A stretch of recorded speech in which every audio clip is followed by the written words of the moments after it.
Vi sada pravimo selekciju, drugi krug, znači uži izbor, da vidimo koja će da ostane kod Andrije i Anđelke. Znači, sad ćemo da oberemo još jednom obrane jabuke.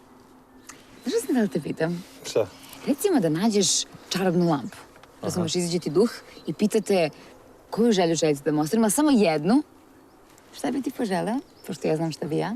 Da budem kralj i da vladam svetom. Daj mi te jabuke i da idemo odavde. Da, mogla sam i da pretpostavim to.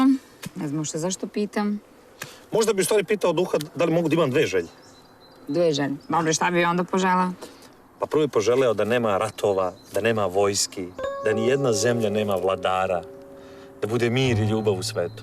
Ljubav moja pažljiva, nežna, kako je to lepo. I?